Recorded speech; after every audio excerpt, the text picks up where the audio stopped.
Hi, welcome to our channel. Janasena అధ్యక్షుడు పవన్ కళ్యాణ్ భీమవరం కాకుండా వేరే స్థానం నుంచి పోటీ చేస్తున్నట్టుగా వార్తలు వస్తున్నాయి. వివరాలు ఏమిటో తెలుసుకుందాం.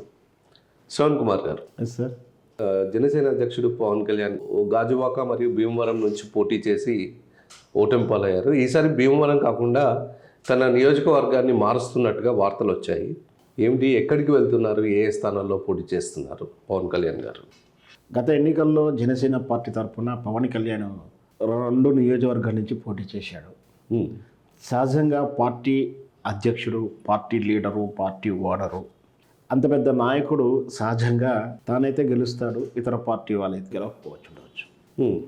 కానీ జనసేనకి ఏంటో మరి అది మూర్త బలం వల్ల అయితే ఆయన ప్రజా మద్దతు లేదా, కానీ 2 దిక్కుల నుంచి పోటీ చేసినా 2 దిక్కుల నుంచి ఘోరంగా ఓడిపోవడం జరిగింది. భీమవరం నుంచి పోటీ చేశాడు, అక్కడే ఓడిపోయాడు. ఇకపోతే గాజువాక నుంచి పోటీ చేశాడు, అక్కడ ఓడిపోయాడు. ఆ నియోజకవర్గం ఎన్నుకున్నప్పుడు కూడా చాలా సురక్షితమైనటువంటి, నమ్మకమైనటువంటి ఓటు శాతాన్ని, లెక్కలు ఎక్కాలు అన్నీ చదివి రకరకాల విన్యాసాలు చేసిన తర్వాతనే ఆ నియోజకవర్గానికి ఎన్నుకోవడం జరిగింది.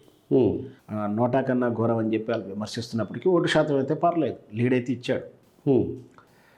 మరి గెలవలేకపోయాడు. సరే, ప్రజాస్వామ్యంలో ప్రజల తీర్పే గౌరవించాల్సిందే. గెలుపోవడం సహజమైనప్పటికీ ప్రతిష్టాత్మకంగా ఛాలెంజ్ చేస్తూ వచ్చినటువంటి ఇంత పెద్ద లీడరు ఓడిపోవడం అనేది అంత సమంజసంగా అనిపించలేదు వాస్తవానికి. తినే కాదు, మనతో ముందు ప్రజారాజ్యం పార్టీ పెట్టే చిరంజీవి గారు కూడా 2 దిక్కులో పోటీ చేస్తూ 1 దిక్కు నుంచి మాత్రమే గెలవడం జరిగింది.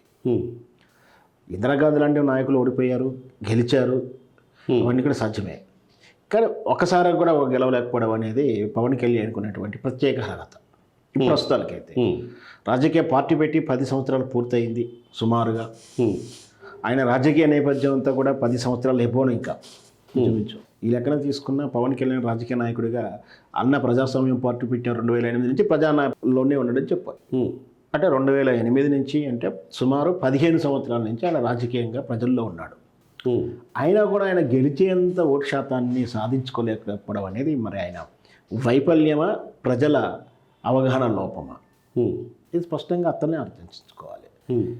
సినిమా గ్లామర్ అనేది తనను ఆకర్షించడానికో తన దగ్గరికి వచ్చి చూడడానికి ఉపయోగపడుతుంది, కానీ మా బతుకులు మార్చండి అని నిర్ణయిస్తానికి ఆయనకి లీడర్షిప్ ఇవ్వట్లేరు ఓటర్లు. దీంతో గాజువాకలో మళ్ళీ పోటీ చేసినా భీమవరంలో మళ్ళీ పోటీ చేస్తే ఓడిపోతే పరుగు పోతుంది అనుకుంటున్నాడా, అయితే ఇంకా క్లారిటీ లేదు, ఇక్కడికన్నా సురక్షిత ప్రాంతాలకు వెళ్ళాలి అనుకుంటున్నాడో తెలియదు. కానీ నిన్న ఉమ్మడి జాబితాలో ప్రకటించినాక కేవలం 5 స్థానాలు ప్రకటించారు. ఈయన కేటాయించినటువంటి 24 స్థానాల్లో 19 స్థానాలు పెండింగ్ ఉన్నాయి. దాంట్లో కీలకమైనటువంటి వ్యక్తులు, ప్రధాన వ్యక్తులు అయినటువంటి నాదెళ్ల మనోహర్ గారు అయితేనేమి, నాగేంద్ర బాబు గారి గురించి కానీ, ఇతను పవన్ కళ్యాణ్ ఎవరు ఎక్కడి నుంచి పోటీ చేస్తారు ఇంతవరకు క్లారిటీ లేదు. నిహారిక కూడా వస్తుంది రాజకీయాల్లోకి. ఇట్లా రకరకాల వస్తున్నప్పటికీ నిజాలు అబద్ధాలు మనకు తెలియనప్పటికీ వాస్తవానికి అయితే పవన్ కళ్యాణ్ ఎక్కడి నుంచి పోటీ చేస్తాడు ఏమిటి అనేది ముందైతే చర్చ ఉంది. పవన్ కళ్యాణ్ మరి ఆయన పోటీ చేయడానికి ఆయన కలిసి వచ్చే అంశాలు ఏంటనేది చూసుకుంటారు ఎవరైనా. నేను కుల ప్రాతిపదికంగా ఓట్లు అడగను, కుల ప్రాతిపదికంగా రాజకీయాలు చేయను, మత ప్రాతిపదికంగా చేయను అని రాజకీయ ఉపన్యాసం అయితే ఇస్తూ వచ్చాడు రాజకీయ పార్టీ పెట్టేటప్పుడే. కానీ ప్రాక్టికల్గా చాలాసార్లు చాలా మీటింగుల్లో కాపులు నన్ను ఓను చేసుకోలేదు, కాపులు నాకు ఓటేసి గెలిచేవాడిని అని చెప్పడం అనేది ఆయన భావదారిద్ర్యంగా చెప్పొచ్చు మనం. ఎందుకంటే చిల్లర రాజకీయ నాయకుల్లా లేదా స్వార్థ రాజకీయ నాయకుల్లా, బాధ్యత లేని రాజకీయ నాయకుల్లా అనేది తాను మాట్లాడాడే తప్పించి బాధ్యత గల వాళ్ళే ఒక మెచ్యూరిటీ ఉన్నటువంటి రాజకీయ నాయకుడిగా ఒక ఉన్నతమైన హోదా నుంచి వచ్చాడు. అంటే ఆయన పేదరికం నుంచి వచ్చిన వాడు కాదు. ఆయన ఒక 100,000 మంది, లక్షలాది మంది ప్రభావితం చేయగలిగినట్టు సినీ స్టార్ హోదా నుంచి వచ్చాడు. అట్లాంటి వారు కూడా రాజకీయ గెలుపు కోసం, రాజకీయాల కోసం హీనమైన మార్గాల, కులాల ప్రాతిపదికంగా, మతాల ప్రాతిపదికంగా, ఇంకేదో ప్రాతిపదికంగా ఓట్లు రావాలి అని అనుకోవడం, పదవులు రావాలనుకోవడం నిజంగా కూడా ఇది చాలా బాధాకరమైన విషయం. కాపులు నన్ను ఓన్ చేసుకోలేదని విశ్వ ప్రయత్నం చేస్తున్నాడు కాపులకు ఎండార్స్ కావడానికి. కాపులు నన్ను గెలిపించుకోండి, కాపులు నన్ను కాపాడుకోండి అంటూ తరచూ మీటింగ్లో చెప్పడం, అంతరంగిక మీటింగులో ఆ విషయాన్ని లేవనెత్తడం. పార్టీ పెట్టే ముందు కూడా ఆయన చేసిన మీటింగ్ కూడా కాపు పారిశ్రామికవేత్తలతో రహస్య మీటింగ్ పెట్టి వాళ్ళు ఆర్థికంగా బలంగా ఇస్తేనే, ఆర్థిక సపోర్ట్ ఇస్తే రాజకీయాలకు వస్తున్నట్టుగా చెప్పడం. వాళ్ళ ప్రమేయంతో రాజకీయ పార్టీ పెట్టాడని, ఆ పెట్టిన తర్వాత ఆ తాలూకు నిధుల గురించి లెక్కలు చెప్పలేకపోయాడంటూ కూడా ఆ పార్టీ వ్యవస్థాపక సభ్యుల్లో ఉన్నటువంటి అతను కూడా బహిరంగంగా వీడియోలో ఇంటర్వ్యూలో చెప్పాడు. అంటే కాపులనే నమ్ముకొని ఇతను రాజకీయం చేయబోతున్నాడా మరేంటి, కాపులకు ఇతను ఏం చేశాడని కాకుండా కాపులు ఈయనకి ఏం చేయాలని అడుగుతున్నాడు. ఇప్పుడు కూడా అదే పిఠాపురంలో సుమారు 90,000 వరకు కాపు సామాజిక ఓట్లు ఉన్నాయని, ఇవి అంటే దగ్గర దగ్గర 40% ఏవో ఉన్నాయి. ఈ సామాజిక ఓట్లు నన్ను కలిసి వస్తాయి అనే ఉద్దేశంతో దూరంగా ఉన్నటువంటి అంటే గాజువాక భీమవరం కాదని చెప్పి పిఠాపురానికి వెళ్తున్నట్టు సమాచారం. మరి పిఠాపురం దాన్ని హోల్డ్ ఆన్ చేశాడని అక్కడున్న జనసేన ప్రతినిధిగా ఉన్న వ్యక్తికి సందేశాలు ఇచ్చాడు పవన్ కళ్యాణ్ ఇక్కడి నుంచి పోటీ చేయబోతున్నట్టు కూడా వార్తలు అయితే వింటున్నాం, కానీ నిజాలు మనకు తెలియదు.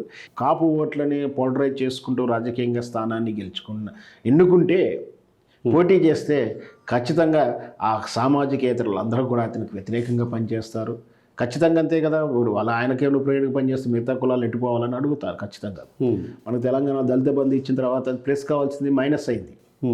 కేసీఆర్ గారికి దళిత బంధు ఇచ్చిన తర్వాత బాగా ప్లస్ అవ్వాలి, దళితులకు 10 లక్షలు అనే విషయం. కానీ చాలా మైనస్ ఎందుకు అయింది అంటే దళితుల్లో బతకం స్వీకరించిన వాళ్ళు మాకెందుకు రాదు, ఊరికి 100 మంది ఉంటే 100 మందికి ఇవ్వాలనేది వాళ్ళ సిద్ధాంతం. లేదు ఊరిలో 10 మంది ఎన్నుకొని ఇస్తామని వీళ్ళు, మిగతా 90 మంది నెగిటివ్ అయ్యారు. అదొక విధానం. అయితే మనకి దళితులకు కలిస్తే మిగతా గౌడన్నలు ఇటుపోవాలి, పద్మశాలు ఇటుపోవాలి, వైశ్యులు అడిగారు, బ్రాహ్మణులు అడిగారు, అన్ని కులాల వాళ్ళు అడిగారు. దాంతో అన్ని కులాల వాళ్ళు నెగిటివ్ అయ్యారు. అలాగే ఇక్కడ కూడా కాపు మా కోసమే ఉండాలి, కాపులకు మేమేదో రిప్రజెంట్గా వెళ్తున్నానంటే మిగతా సామాజిక వర్గం ఖచ్చితంగా వాళ్ళు కూడా ఆలోచిస్తారు. కాబట్టి ఓట్ల రాజకీయంలో కులాల ప్రతిపాదన వెళ్ళడం అనేది రాజకీయ నాయకులకు మంచి పద్ధతి కాదు. అందున ఇట్లా బాధ్యత అయినటువంటి పవన్ కళ్యాణ్ లాంటి ఒక మెచ్యూరిటీ స్టేటస్ నుంచి వెళ్ళినటువంటి నాయకుడు ఓట్ల రాజకీయంలో కులాల రాజకీయం చేయడం నిజంగా కూడా హేతుబద్ధత కాదు. ఈ విషయాలను వదులుకున్న రోజే పవన్ కళ్యాణ్ 2 దిక్కుల కాదు 4 దిక్కుల పోటీ చేసినా గెలుస్తాడు. ధన్యవాదాలు శ్రవణ్ కుమార్ గారు. Thank you.